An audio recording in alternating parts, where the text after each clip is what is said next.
Dumela, hola, bonjour. Thank you so much for joining this lunchtime webinar on mapping and monitoring urban forests.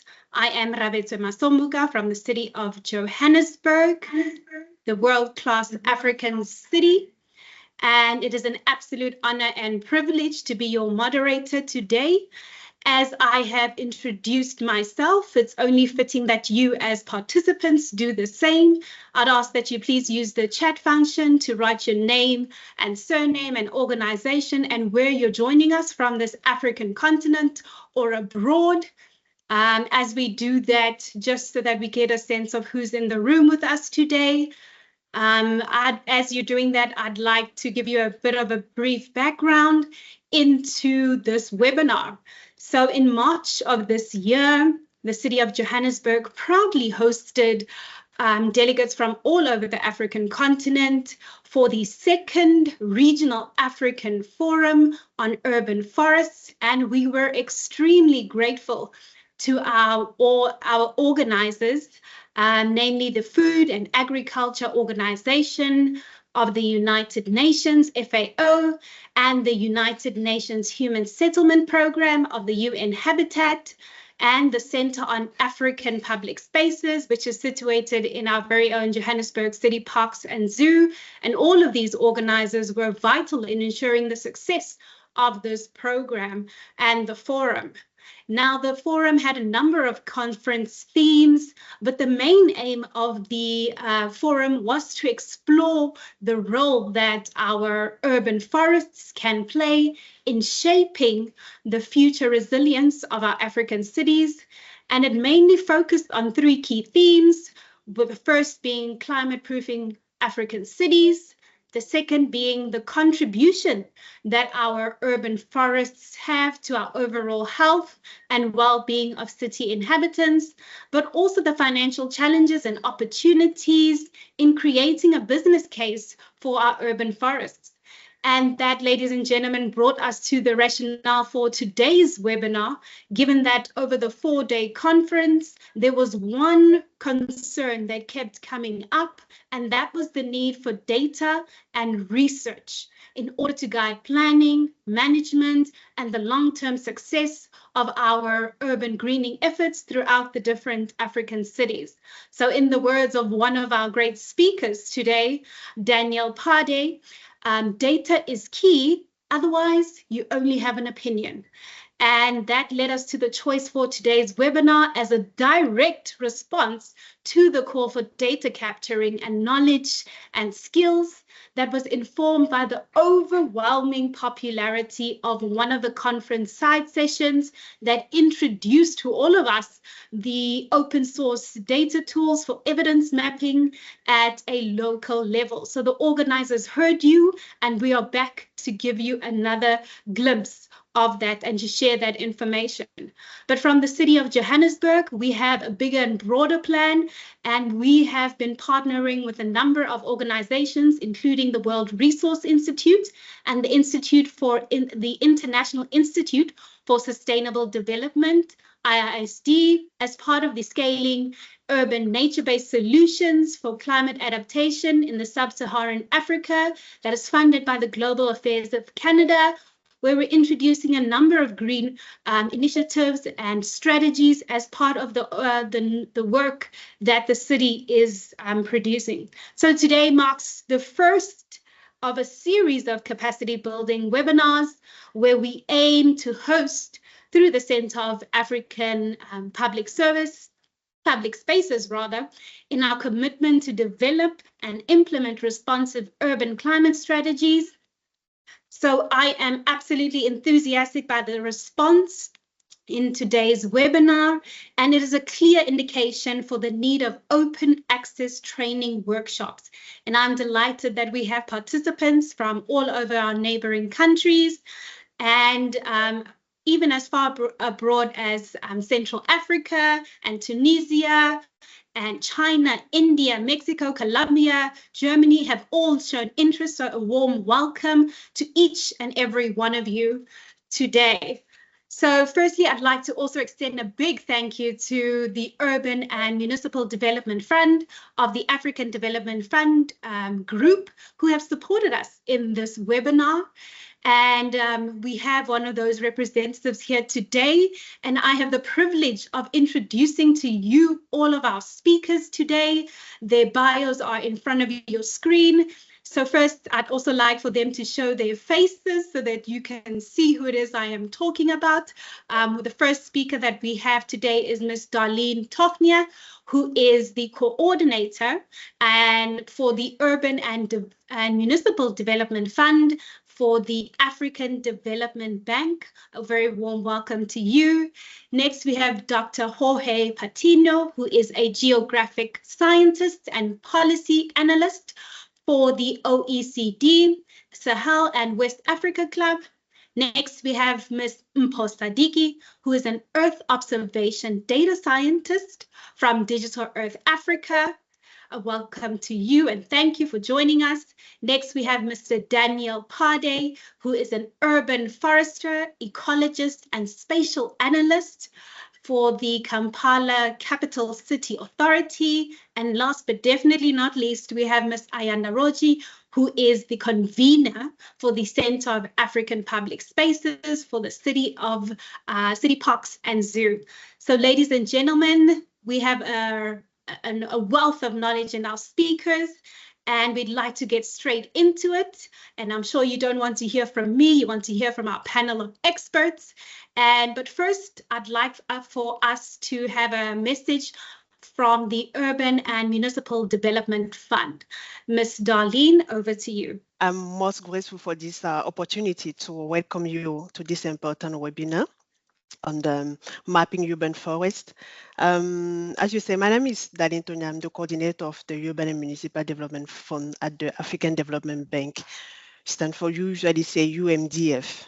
And just as for introduction, I can say that at the UMDF, we operate on the fundamental principle that knowledge precedes capital in urban development. So we believe that planning and capacity building create the foundation upon which successful investment are built.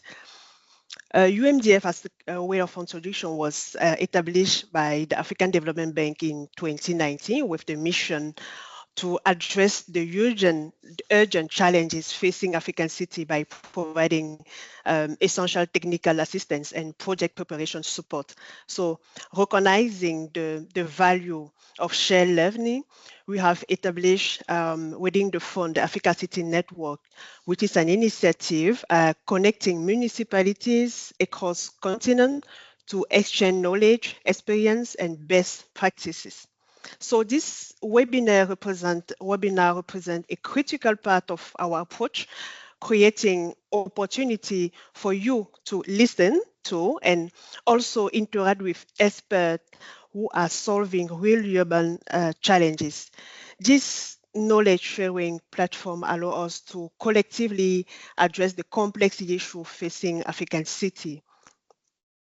With urban urbanization in rapid urbanization in Africa, there will be an increasing need to protect urban green spaces as a means of making city livable.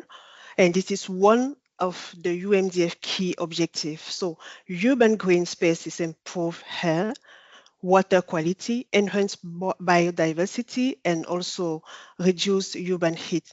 So we know that achieving this ambition requires significant amount of resources. However, the wide use of scarce resources remain paramount, and this is why we are fully of the open support the open access to solution for urban forest mapping and monitoring. And we encourage city council to actively integrate this kind of cost-effective solution for decision making and urban development. So it is my pleasure today to welcome you and extend my sincere appreciation to the distinguished expert from OECD, Digital Health Africa, and the city of Johannesburg and also Kampala. And these pioneers have developed innovative tools for urban forest monitoring, and we'll be sharing the valuable perspective and best practice with us today. So building this capacity for local government and staff in mapping and gathering data on green spaces is the key. And that is why the UNDF stands ready to continue supporting African cities in advancing green urban planning initiative and strengthening their capacity to unlock investment for more sustainable, resilient, and livable city. So for all of you here today, if you have a project, a question, do not hesitate to reach out to us at undf@fdb.org. I look forward to an engaging discussion with our peer today, and thank you for your attention. Thank you. Thank you indeed, Miss Darlene. And as you heard it from her herself, she is connecting municipalities to shared practices and is responsible for helping to capacitate you. So do get in touch with her. She has opened the invitation to you. Colleagues, then I'd like to move straight into the next speaker, who is Dr. Jorge, and he will be setting the scene for us and giving us insights into the analysis of regional and continental levels in terms of the proximity to open spaces. Dr. Jorge, over to you. Thank you very much, Ria, and thank you for that wonderful presentation. I will just take a few minutes to explain why do we care about urban forest mapping, and just following the words of Darlene that are very focused on the very topic and the importance of these green spaces. So I'm going to share some key insights from a continental analysis that we did a few years ago, and we are updating right now. And we have information for almost 7,000 cities around the continent. Like Rhea said at the beginning, I work with the Organization for Economic Cooperation and Development at one specific group that is called the Sahel and West Africa Club. And we basically produce maps and data and informed analysis to facilitate strategic dialogue across the continent, and specifically for the West African region, to better anticipate the transformations happening in the region and the territorial impacts. So the link that I am sharing in the screen goes to a report that we published just 2 years ago about green spaces around the continent and their importance for boosting climate resilience in urban areas. So from this analysis, the first takeaway that I wanted to share is that we estimate that 78% of the African cities fell short of the 30% part of the tree canopy cover recommended by the 300 rule. That rule that says that you should see 3 trees from home, that your neighborhood should have 30% of the canopy covered, and that you should be at least at less than 300 meters from a quality urban green space. So according to the data that we have gathered around the continent for all these 7,000 urban areas, almost 80% just don't have that 30% that is recommended here. So that's a point, so a main issue around the continent regarding urban green spaces. The second insight is that it's about the urban development impact. So in this plot that I am showing right now, we have the information that relates the urban tree cover in the cities with the compatibility index that rejoined of urban development. So what we see is that as cities grow and become denser, tree cover declines, and this also implies that the heat risk increases. So strategic urban forest management is essential to protect residents from worsening heat waves in a warming world. And The third insight is that the proximity to the trees matters, and the proximity to urban forests especially is very important because trees, like Darlene said before, help to cool cities through shade up and evapotranspiration. They reduce the impact of extreme heat. And as we know that areas closer than 300 meters for urban forests can benefit from a reduction of between 2 and 4 Celsius degree in temperature in hot days. And there is substantial scientific evidence now showing that this effect occurs almost everywhere on the planet. But many densely populated areas in many African cities and also in the global south lack access to tree covered spaces, and that leaves most of the vulnerable population and communities exposed to rising temperatures. So we present here in this slide 5 examples from around the continent, from Bamako, Ouagadougou, Katsina, Niamey, and Maiduguri. And what we see is that the most densely populated areas that are pictured in the dark yellow tones are too far from the urban living spaces with trees to benefit from the ecosystem services and especially from their cooling effect. So finally, to end my intervention, one call to action is just taking into account that 2023 and 2024 have been the hottest years on record so far, and the climate projection that you see in the map on the right indicate that Africa will face more frequent and intense hot days, even under our reduced emissions scenarios. And in the map, for example, we show the number of days above 35 Celsius degrees across the continent, and we see that the areas pictured in yellow to red are those that are going to have more than 180 years of extreme heat every year by the end of the century. That's a huge area. So, and we also know that urban forests can be part of the solution, but you can manage what you don't measure. So that's why we have been working in a collaboration with Digital Earth Africa the last couple of years to make open tools available for this very purpose. And as Smo Sadiki will explain next, they will just guide you through how to access these tools, how to interact with them, how to customize them to your own study case, and how to incorporate them in your workflows. So we think that this is very important because this is technology made available by African actors for African stakeholders. And it's free, it's open. You will only need a computer with an internet access and Digital Earth African account. You won't need to install anything on your local computer and you will be ready to go. So I will finish my interventions here and let's see how we can use these open access geospatial tools to map, monitor, and protect urban forests. Thank you very much. Thank you indeed, Doc. I think it was very pertinent that 78% of our African cities fall short. And if we as participants were to apply the 3 by 30 by 300 rule in the spaces we're in right now, would we have 3 trees, 30% canopy cover, or live 300 meters away?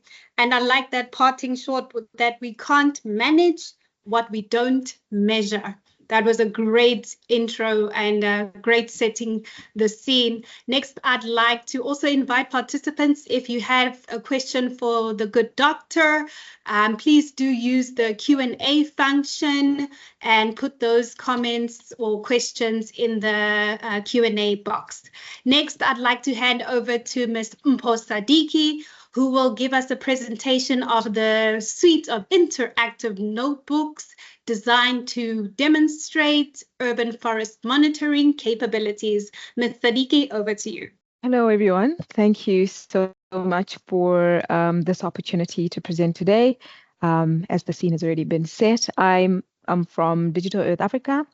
I'm an Earth observation data scientist, and there I'll explain to you what Digital Earth Africa does, what we stand for, what we provide, as well as some of the work that we've been doing with the Sahel and West Africa Club in terms of harnessing the power of Earth observation to enable climate resilience in urban areas, specifically looking at mapping and monitoring urban green spaces. So just to start off, I think we should all bear in mind when you speak about Earth observation, be it Earth observation from satellite imagery or drones or aerial or airplanes, we need to think about what we can actually get in terms of the information. So we're not just talking about mapping and inventorying trees, but we're also thinking about monitoring and assessing the quality, the condition over time. And we can also quantify benefits such as CO2 and the likes. And also, this will essentially help us with guiding the planning of our urban areas and enhance resilience overall. So this is just the first picture that I wanted to start with to just give you an idea of all the possibilities. And what I'm going to present is not everything, but just a glimpse into what is possible and what we've already started working on at this particular moment. So first, I'll introduce Digital Earth Africa. And the best way we like to introduce it is to say that we are a not-for-profit organization that wants to provide a routine, reliable, and operational service that uses Earth observation data to deliver decision-ready products that enable a range of stakeholders to address social, environmental, and economic changes on the continent, and also develop an ecosystem for innovation across different sectors. We do focus on 5 main thematic areas, but we're not restricted to these. But in terms of our work, we do focus on agriculture and food security, water and flood risks, land degradation, urbanization, as well as coastal erosion. Digital Earth Africa is actually the largest global open data cube in the world. So it's entirely cloud native. So we have all of our data, which is up to 6 petabytes of Earth observation data, products and services that are hosted on Amazon Web Services in Cape Town, and made freely available, openly available to anyone with access to the internet. So we do provide, as I said, continental scale satellite archives. So when we think of the Landsat archive from USGS and the Sentinel-1 and 2 archives from the European Space Agency, we do provide those for the entire continent. And on top of that, we do create value-added products, which I'll go into a little bit later on, which are created from these satellite archives and also provided openly and freely.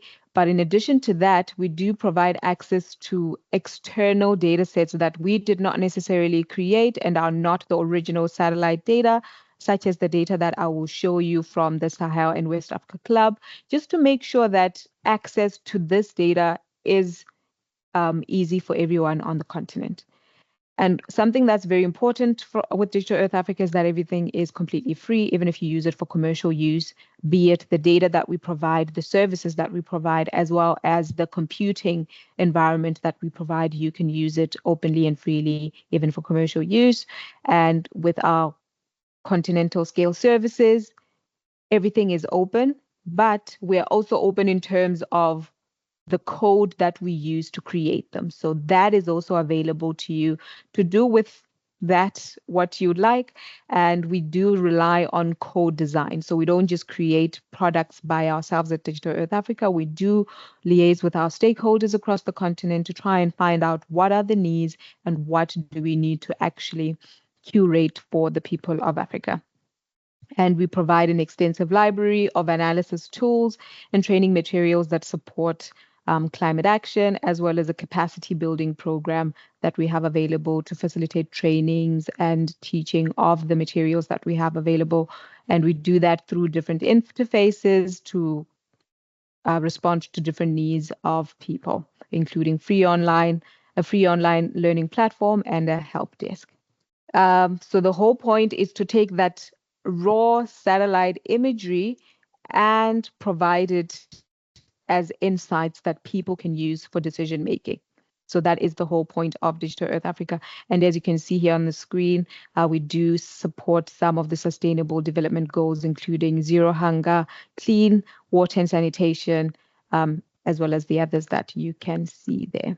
Another important thing that I should mention about Digital Earth Africa, if you're familiar with an Earth observation data, is that we provide the data at analysis ready level. So the data is such a format that as a user, you don't have to pre-process. You don't have to download, stitch it together and pre-process it to get it ready for you to actually get the insights that you need from the data. It's already at the level that you can just almost plug and play the data and get straight to your analysis without having to know everything about pre-processing Earth observation data.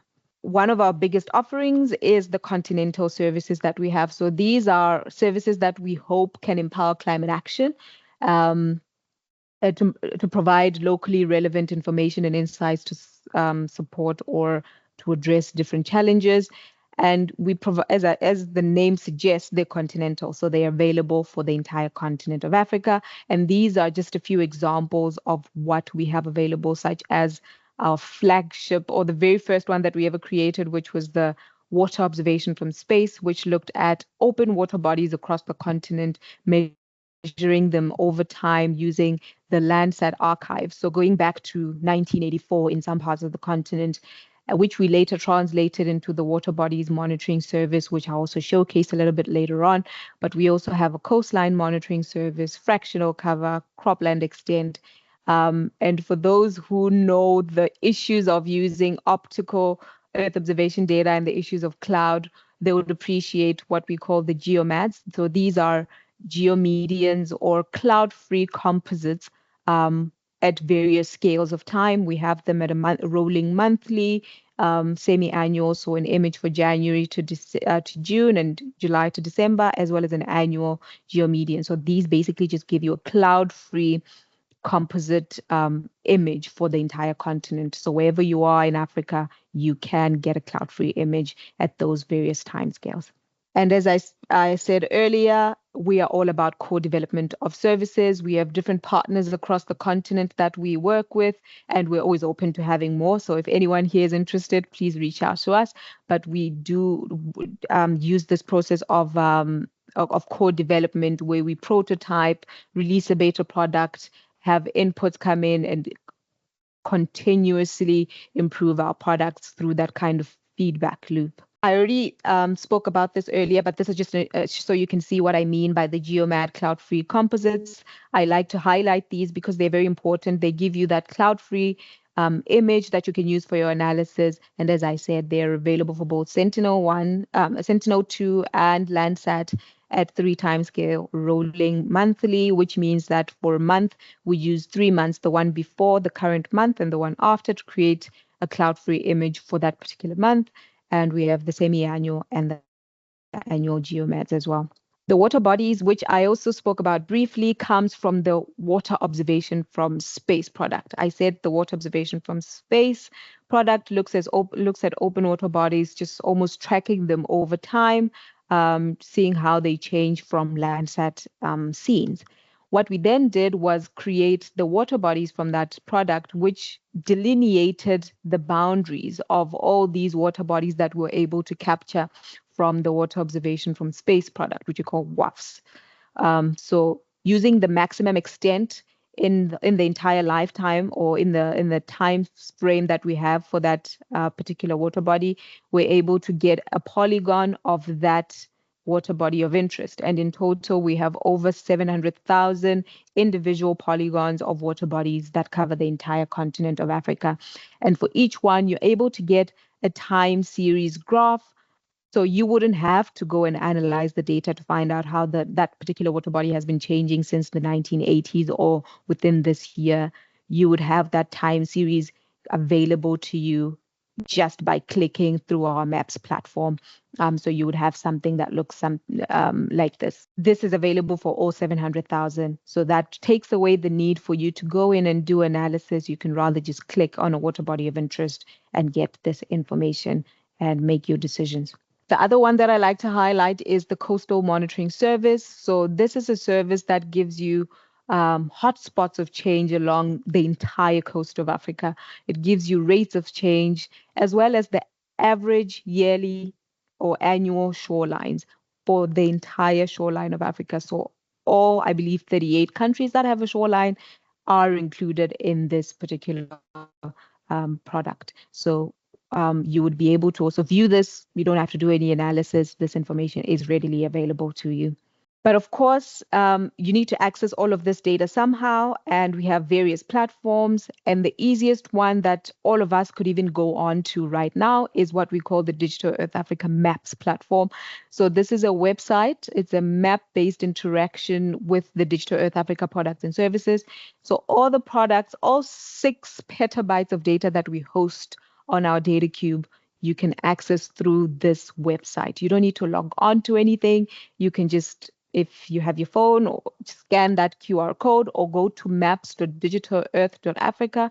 This will take you onto the platform where you'll be able to see the different categories of data that we have available there, starting with the 2 main categories where we see Digital Earth Africa continental services. So these are the data sets that we at Digital Earth Africa have created ourselves, mostly as value add products from the original satellite imagery that we have available. But you also see another group, this which includes external data sets. So this is data that we did not create, but we are hosting or we point to within our the Digital Earth Africa platform. And this is where you also see the Africa Polis green spaces, which I will be explaining a little bit later on. But please feel free to go onto this website, view the data. You don't need any skills, any Earth observation skills. You can just view what is already available, the coverage, and how that looks for an area that you're interested in. For those that are a little bit more technical, we do have a cloud-based computational platform. We call this the Sandbox. It's a nice little play area that you can go in and write some Python code. You don't have to be the best Python coder because we have a lot of notebooks that we have written as Digital Earth Africa that is already available in there. You can just change a location, change a time, and run, and you'd be able to get outputs for a whole range of different analyses. So this is a platform that you can sign up for. Unfortunately, at this current moment, we are doing a review of the Sandbox. So for the next couple of weeks, the Sandbox is not available for you to create an account. But if you're interested, please let me know, and I'll actually just share the link for you to express your interest, that as soon as it's back, we send you that information and you can actually register for the Sandbox and create your account. This is also completely free. If you're familiar with the Google Earth Engine infrastructure, is that kind of environment where you're able to interact directly with the Digital Earth Africa data cube, and you can do analysis without having to pay for anything. All you need is internet, really, and a computer. So I'll share the information for you to express your interest, but in any case, it will be back in a few weeks, and everyone can create a free account and get to working on the Digital Earth Africa Sandbox. So in this Sandbox, we have what we call a repository of notebooks. With these notebooks, it's hundreds. I think at this point, we have about 150 notebooks that we have pre-written as Digital Earth Africa available to you to be able to do an analysis across a range of thematic areas that I've showcased here. And at the bottom here, you actually see some of the examples where you can look at phenology, you can look at how a water body is changing in terms of open water, dry vegetation, bare soil. You can also look at that shoreline, the coastlines service that I mentioned earlier on. So these notebooks are available also outside of the Sandbox through a GitHub repository. So as I said, everything is open and free. So the GitHub repository is also available that you can go to and access this range of notebooks that we have available. When you do create your Sandbox account, those notebooks will be included in these kind of folders. This is the kind of interface that you would see where you have dataset notebooks, but the real exciting notebooks are in the real world examples where you'd be able to see different applications of Earth observation in different areas of interest. And of course, we have other access where we have the Digital Earth Africa Metadata Explorer, which is essentially a website that uses the Open Data Cube infrastructure to help you inspect the metadata of all the services and the underlying data sets that we have available. So you can look at the coverage to help you find data. You could even download individual tiles from there. But if you're more of a GIS person, you can actually use these layers through open geospatial consortium web services that we have available. You can use them in QGIS and ArcGIS, and you can follow that link to see how to actually do that. And as we speak, we are currently working on diversifying this access to Digital Earth Africa data. So you wouldn't just necessarily have to access it through the sandbox or restricted to these web services, but actually just access it from, even if you're using Google Colab or you're using ArcGIS, you'd be able to do a little bit more than what you're currently capable of doing. But yeah, this is coming up in the next few weeks as well. Before we move on to me showcasing the example with the Sahel and West Africa Club, I just wanted to say that a lot is possible. And currently, what you can do within the Digital Earth Africa platform when it comes to urban areas and adaptation planning is around the use of high resolution data to monitor changes in urban extent and also assess and analyze changes in surface temperature, as well as map green spaces and their evolution. So you can use this data to diagnose the resilience of cities and also inform land-based policy and financing. And as I mentioned, we have 38 African countries that have a shore or a coastline, and these are rapidly expanding. So with that coastline service, you're actually able to make some decisions around lives around the coast. So I just wanted to say that before I move on to the work that we have done with the Sahel and West Africa Club. Sahel and West Africa Club reached out to Digital Earth Africa because they wanted to make more readily available the data that they have created or the data set that they have created. And this is a data set that builds on the Africapolis data set. So the Africapolis data set defines urban agglomerations, and these are areas with 10,000 or more people and buildings that are less than 200 meters apart.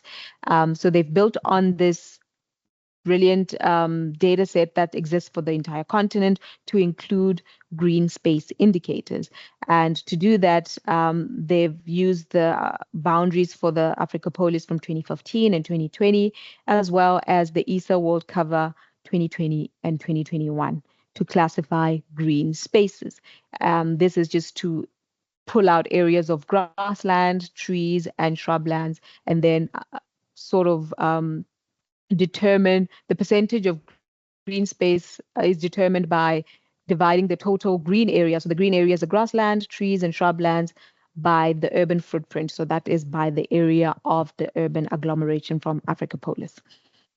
So we have at Digital Earth Africa have taken this data in and we've put it as part of the data that we make available to the general public. And you can access it from the maps, as I've shown before. And of course, through the sandbox, there's a notebook that allows you to access that data. And that data set, that notebook is, I'll show it after this in the sandbox itself, but it just basically shows you how to load the data that we've brought in from the Sahel and West Africa Club, how to interact with it, how to plot it, what you can actually expect. And this is actually a graphic of one of the outputs that you can see from that notebook, where you have your urban agglomeration. In this case, Johannesburg, it shows you the population as well. And we see the different land cover classes from the ESA World Cover 2020 and 2021, and the green spaces that the Sahel and West Africa Club have extracted in terms of the grassland and shrubland being the urban green space and the tree cover being a separate class of tree cover, and those being compared over the 2 years that the ESA World Cover dataset exists. And there's also building on top of that, we have created an additional notebook that we call the Urban Tree Mapping. This is leveraging the Digital Earth Africa annual Sentinel-2 geomedians to try and determine urban tree cover on an annual basis for an area of interest. I do specify the methodology right there, and this is also highlighted in the notebook that we have available in the sandbox and in the repository. I won't go too much into detail because I think I've taken up a little bit too much time, but so it does use an thresholding methodology to determine what would be trees, what would be moderate vegetation, which we associate with shrubland and grassland, and low vegetation, which we associate with more urban infrastructure or barren land. Once again, as I said in the beginning, what I will showcase is only just an example of what is possible. And we are already working with the Sahel and West Africa Club already to build a more comprehensive suite of notebooks and tools that people can use for to enhance resilience within our urban areas. So this was just a starting point, and we are working to build on this to have more tools available. So if you are interested in Digital Earth Africa, please reach out to us. You can scan that QR code, you can email us, you can go to the help desk. But we also have, if you want to learn more, Wednesday sessions every Wednesday at 11 a.m. GMT. So in South Africa, that would be 1 p.m. We have what we call live sessions where we present different works that we have available or different tools or ways of accessing data. We have these every Wednesday in English and French and sometimes in Portuguese if we're lucky. So please join those as well. And if you want to go through our training materials, those are also available. I think this presentation will be shared afterwards, so you would be able to access all these links and reach out. So I'm not sure if I have time because I wanted to go through the sandbox, but I don't think I will. We can do that in subsequent sessions or webinars where everyone would also actually be able to sign up and go through the sandbox as I go through it. But thank you so much for this opportunity, and over to you, Ria. Thank you. I see Ayanda has a hand. Ayanda. Thank you so much. Someone just sent me a question asking whether Digital Earth Africa has done work besides the Sahel and West Africa. If they've done work in other areas in Africa, in other regions, maybe they can touch on what they've done in other regions. Yes, so Digital Earth Africa is very much active on the continent. The focus today was to highlight our collaboration with the Sahel and West Africa Club, but we have many partners across the continent and we've worked with them on various applications. So if anyone is interested, please reach out to us. We're open to figuring out how we can help you in any capacity. So yeah, there is lots of work. And if you go on our website, you would actually be able to see a lot of the work that we've done with other partners across the continent. Thank you. Indeed, Digital Africa is hard at work. They have a number of projects that they are running. I see a hand from Bomi. Hi, Riabetri. Yes, we've got a question from the Q&A, and it reads, what would the resolutions be at the ground level for the various products? I think it's posed at our former speaker. Yes, please. Thank you very much for that question. Yeah, so I just answered it in the chat, but I'll just say we do rely on the openly and freely available Sentinel-2, obviously Sentinel-1 and Landsat from the USGS. So our lowest spatial resolution would be 10 meters of Sentinel-2. Yeah, I see a hand from Jonathan Tosca. You have the floor. Please proceed. Lovely presentation there by Paul. Like it's amazing stuff that you're doing at Digital Earth Africa. Yeah, my question, I think it's on, yeah, it's mostly on the part of forests. Like, is it easy for you to distinguish between the different types of forests, say in a given region? Like, I'm doing some work in Mozambique. I'm working for SEAT, like, and we were doing a lot of climate change work there, and we also do a lot of work in displacement, like in settings that have displacement and the like. So I wanted to just ask, because we've had issues in trying to pick out changes in vegetation in a given area in Mozambique. So I was just wondering, like, do you have anything or any products in store that you probably apply or use in that outside of actual site visits? Like, I've tried to employ Sentinel, I've tried to, you know, I've tried to do a lot of other things in there, but I was not quite lucky. Like, I didn't quite get what I thought was a good result. Thanks. Yeah, so Jonathan, I'm not quite sure I fully understand, but this sounds like something that we can talk about and explore. So unfortunately, we don't have anything available that I'd say would suit your needs, but we would definitely be open to explore with you what the different things that we can try are and how we can help with that. Great. So what I just meant was like splitting, like obviously you can pick out that this is a forest area, but what I just meant was like splitting between the different types of forest to say maybe this is miombos and this is something else and this is something else, like amongst within the forests themselves.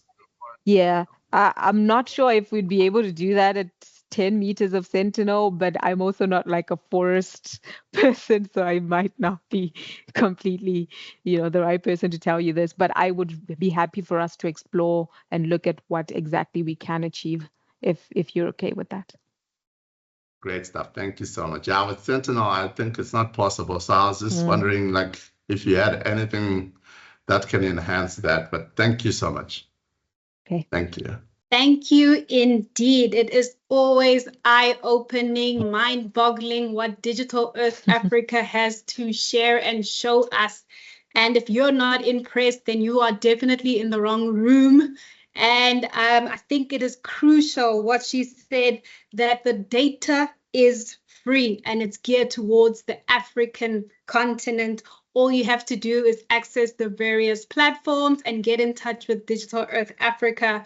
So yes, kudos to all of you. And I think right now we just have one last speaker with a presentation, Mr. Daniel Pade, who will give us the green space mapping, fieldwork integration and open source tools for GeoAI, and the tree health growth patterns and urban tree valuations, as was the case for Kampala, Uganda. Mr. Pade, over to you. Okay, thank you very much once again. So my name is Daniel Pade. I work with the city of Kampala as an urban forester, but I'm also I have expertise in ecology and spatial analysis. Yeah, so Kampala is the capital of Uganda, with a population of 1.8 million people as of our latest census of 2024. That's the daytime population. It serves 65% of the national GDP. It contributes to it. And also, we currently, as for what we have measured, we manage more than 500 acres of green spaces. And we have also managed to map out 134 trees. These ones, we have georeferenced them in the 4 divisions out of the 5 divisions that make up Kampala City. Yes, so it was in the year 2016 that Kampala, the city authority, the top management, commissioned an urban tree audit. This primarily was premised on the issue that the city was having a lot of litigation as a result of all trees falling. And also, we had also a dwindling number of trees within certain areas. And so the city authority then thought it's important that we needed to understand what forms the trees within the city. And so that gave birth to what we termed as the Kampala tree audit. The primary objective of this audit was to assess the current status of the trees by establishing a baseline of the tree density and canopy cover. The other one was to assess the diversity of tree species within our spaces and identify opportunities for enhancing biodiversity. Because of the litigation issues, we also were tasked to assess the tree health so that we're able to understand where we can remove the trees that were causing a lot of issues. For a key point in case whereby we had a tree falling and we lost life within our CBD. But also importantly, the tree audit was also to enable us put in place certain practices and policies regarding the management of trees within the city. Yeah, so at first when we started this audit, we utilized paper and handheld GPS machine. This we piloted it in the central business district of the city, which is the smallest of all the 5 divisions. This took us a year to carry out this census. And this only focused on spaces to do with which are public and along road reserves and not private property. So the tools we used there was paper and handheld GPS. So what kind of data set were we picking as per this pilot study? This data set included the height of the tree, the diameter of the tree tree health, mention it, but all in all, each tree were picking out 23 parameters, including location. So in the insert there, the picture you see there is one of our colleagues measuring the tree diameter. So as we collect this tree data, a pair moves together. There's one person entering the data or taking note of the data set. The other person is doing the measurements of the trees. Yes, so as we progressed from 2016, we then realized actually paper-based data collection was very tedious. It had a lot of errors, both human error, equipment error. These errors included when we write the data on paper in the field, and we're entering later on the machines. We already there's a lot of distortion at times as that is being digitized. So we then thought it important that we go digital. So we utilize a number of open source tools. One of them is developed by FAO, that is the Open Forest Collect, whereby we customize the data collection tool to collect 23 parameters per tree. But later on, as we progressed from 2016 to 2019 to 2020 to date, we then realized also the open forest tool was also being tedious, but we wanted efficiency. So we then transitioned on to a tool called ArcGIS Online Survey 123. It took a year, the team less than a year to collect 2 divisions. So as I talk, we have so far collected data on 4 divisions. And georeference, as you can see the map there. What are the challenges? So the challenge came included lack of the community appreciation of urban greening efforts, restricted access to private property, seasonal variability also hampered it, data analysis complexity, inadequate experience and knowledge in species identification, and also data collection complexity. Why am I speaking about these challenges? I am talking about the challenges that come with physical data collection. There are challenges that come with it, and those are the challenges. However, that's the Open Forest Collect that I talked about. It's an open source tool developed by UNFL. This tool has a schema. You can customize it to the needs of your data collection.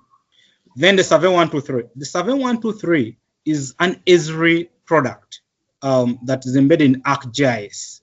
So, however, this tool is not open source, but this tool has been very critical in that you don't need to design the forms. It has the schema that helps you to design the forms, and also you are able to track a data set that is being collected using a dashboard.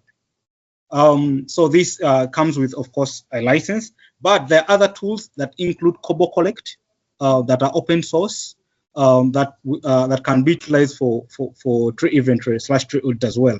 Now, with this, why we moved into Survey 123 is that we're able to build our platform or our dashboard, that we are able to utilize it beyond just the tree audit, but also conduct a biodiversity survey. So with it, also we're able to do monitoring of the trees. How? The survival assessment. So we then also developed a dashboard that for every tree that has been planted, we're able to pick it up to include in our database. Yes, so the map that you can see there is now Kampala. So for only the white area that you see, that's the area we have not yet covered. But all the dotted green, those are the areas also covered of all the four divisions. Now, the opportunities that come with detailed data collection of the trees, geofencing each, that you have a comprehensive data set. Then you have the ability to diagnose the tree health. There's also we also had the opportunity to interact with the community, use it as a sensitization platform, whereby now the community are now start then getting on board with the agenda of urban greening and how they can participate, how they can improve tree management within their community. But the most important part was to formulate the urban forestry plan. Now, with this data set, we're able to understand what tree species we have, the native and exotic. In our analysis of the tree diversity of the two categories of species, we found out something very astonishing, that 80% of our trees were exotic and only 20% were native. Now, if we talk about biodiversity conservation, nature-based solutions, I think native tree species are the best in the face of climate change to adapt. We're able to formulate an urban forest management plan, which set up a number of objectives. Now, one of the objectives in the urban forest management plan was to increase the number of native trees, the diversity of native tree species within the city, try and balance the boat. The other product that us conducting the detailed comprehensive tree audit, we're also able to have a tree health monitoring dashboard. Now, one of the parameters that we collected as per the tree audit was to categorize our tree health. So we had 4 categories of tree health as we're in the field. We identify, is a tree healthy? Is a tree in declining state? Is a tree unhealthy or diseased? Now, if it's diseased, what kind of disease is affecting the tree? Is a tree dying or is a tree dead? Now, with that, we're then able to give them different color codes for which our field tree management team then moves out there to try and intervene in the trees that may be hazardous to the public. And also that now help us reduce on the issues of litigation, though we still have them, but significantly reduced it. And so, and also helped us also understand where there are no trees. And so that we then inform our tree planting programs per season, per year. With the comprehensive tree audit, we're also able now to inform our blue-green infrastructure master plan. I previously, in my previous slide, I did showcase us also undertaking biodiversity survey, whereby we're trying to understand the fauna of the city, the birds, the mammals. So with open source tools, we're also able to do that. So bring the data set of the tree audit and the biodiversity survey, that's the fauna, we're then able to draft our flagship urban, the blue-green infrastructure master plan. This master plan then becomes a tool for the planning and management of the city, of which interventions should be undertaken within the blue spaces and within the green spaces. The green spaces, this included the wetlands and the parks and open spaces. Yes, so I will conclude by saying a renowned scientist, American scientist and statistician once said, that is Edward Deming, that without data, we're just someone else with an opinion. So we as Kampala Capital City, we have made it to our business that data shall inform our interventions. And so I also call upon the wider African cities that with data, you're able to understand where you are, what you can intervene, and where you want to be in the future. So currently, as I speak, we are currently updating our urban forest management master plan to incorporate the data of the last division so that we're able to plan and make interventions citywide. I thank you very much. Thank you indeed, Mr. Pade, for that presentation. I do already see a number of questions addressed to you. I'd like for Deborah. I think she had a question on how did you design the survey? Did you start with stakeholder engagement or prioritize mapping and then handling the stakeholders as the need arose? So there's a question there for you. And then I also have two hands. Solomon, you have the floor. Please unmute yourself and ask your question. Yes, thank you very much, Rhea. I think I'm just coming back from whatever I wanted to raise to Pade before he got disconnected. This is a particularly like value addition to whatever data the city is collecting. I'm from UN Habitat HQ Nairobi, and I'm working with a team that is looking at public spaces. So from the greening perspective in urban communities, we tend to find out that most of these activities takes place in public spaces, which basically does perform well when it comes to greening initiatives.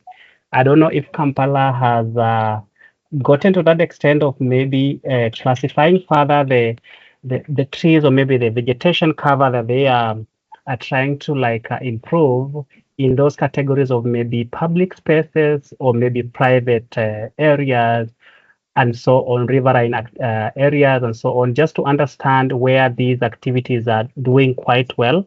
And in that case, it could add on to the key areas of maybe the area, basically the areas to focus on when it comes to achieving the target of the city in terms of the greening initiatives and so on.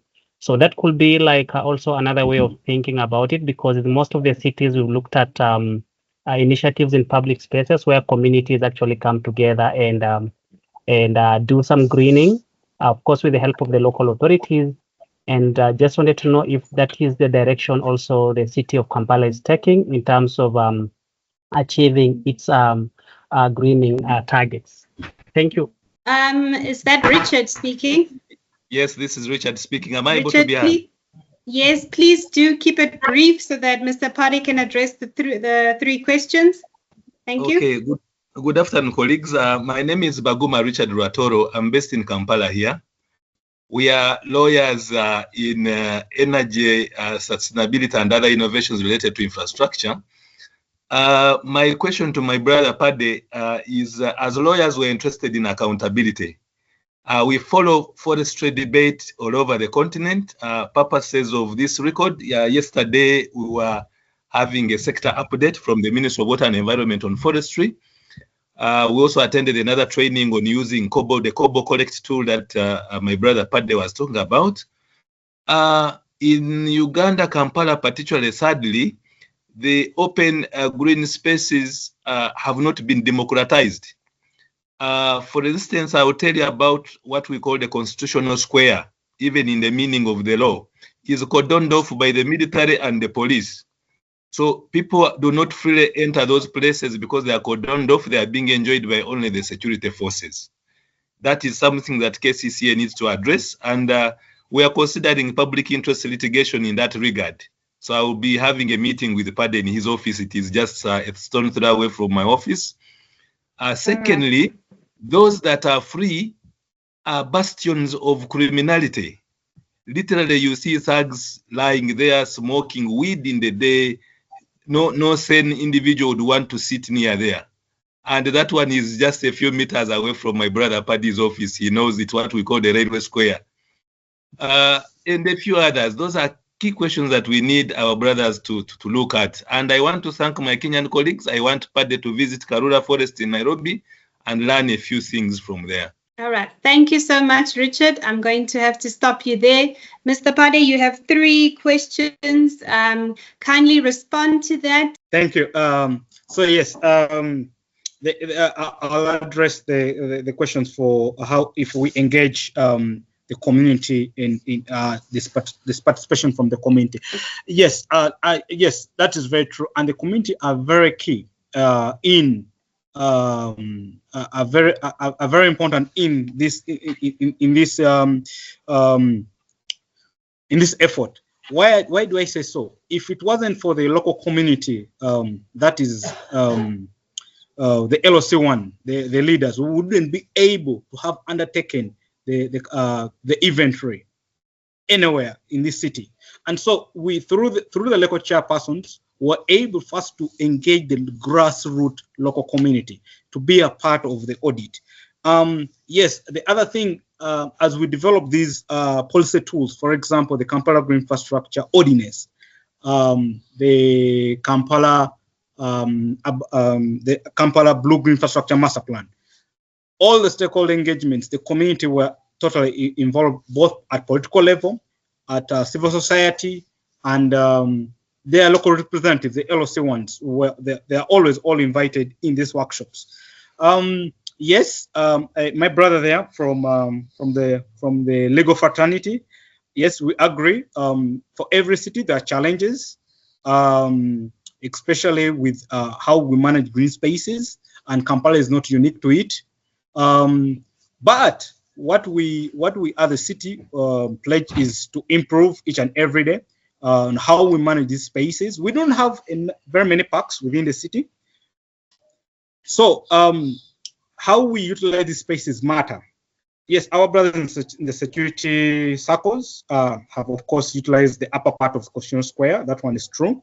But our management is in constant engagement with them on how they can open up such spaces for the public. As you can see, currently we're actually improving part of the parks, especially Constitutional Square, to give it the facelift that it deserves. Because after a long time, some of it was vandalized. But the most important thing that I want the public to take from this webinar is the need of data as a planning tool. That we need to have right data. We need to have up-to-date data in forging on how we manage our urban green spaces, our urban tree canopy, so that we can adapt to the changes in the climate, and as well make our cities resilient for the generation now and the future. Thank you very much. Thank you indeed. Those are great closing remarks. But officially, I'd like to hand over to Ms. Ayanda to give us some closing remarks for this webinar. And again, thank you to all of those who've managed to stay on a little extra. So Ms. Roji, over to you. Thank you so much, Rhea. Thank you for the wonderful moderation. You're amazing. I just have a couple of points to share. I think first, for those who joined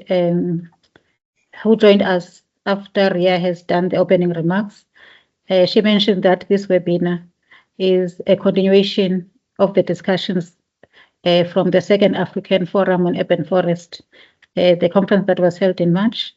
At that conference, we touched on a number of topics, and one of the big ones is what we're discussing today, the fact that it's crucial for African cities to have good data and solid research to plan and manage urban forests and green spaces. So that was one. Another key takeaway was the importance of keeping the momentum going. So what happens in between the events? What happens in between the conferences? How do we make sure that the conversations that start, especially the last conference, how do we make sure that the conversations that started there don't just end with that event? So we were lucky as the organizers of the conference in the sense that we received a small grant from the Urban and Municipal Development Fund of the African Development Bank for knowledge dissemination. So one of the ways we are going to utilize the fund is to bring into life the Johannesburg Declaration, which was adopted at the conference. So part of the Johannesburg Declaration was the launch of a network that will look at African nature-based solutions issues. And we called it the Africa Mazingira. Mazingira means nature or environment in Swahili. Africa Mazingira Collective, which is really a great way to keep the dialogue alive and growing. So thanks to the bank.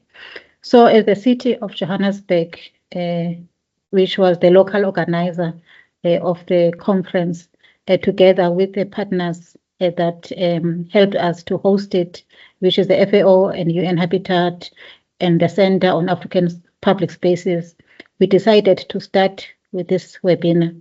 And thanks to Jorge from OECD, Mpo and Pade, Mpo from Digital Earth Africa and Pade from Kampala, they raised their hand to say we are ready. Because part of starting with this topic, we did an evaluation survey, and this topic, was one of the popular topics, and the session that they hosted at the conference was one of the popular ones. So we started with it. I know that many of you are familiar with the UN Habitat and FAO, but what is this Center on African Public Spaces? What is this CAPS? So CAPS is an online knowledge exchange platform that was co-founded by the city of Johannesburg, GIZ and UN Habitat. It was born out of a desire by cities when we gather like this to say it is good to listen to someone from Kampala. Also in my city, maybe in Accra or Niamey, I have something to share. It would be good to have a knowledge exchange platform to share lessons and to share best practices. So also it was born out of a desire by the city of Johannesburg to share both our struggles, but also our successes, and also learn from other cities across the continent. But CAPS is not just for city practitioners, also it's for urban actors broadly, where they are scholars, activists, community groups, and so forth and so on. At this moment, the center's website is currently under maintenance, but by Friday next week, it will be up and running. So enough about that. What's next? So what's next in terms of a way forward?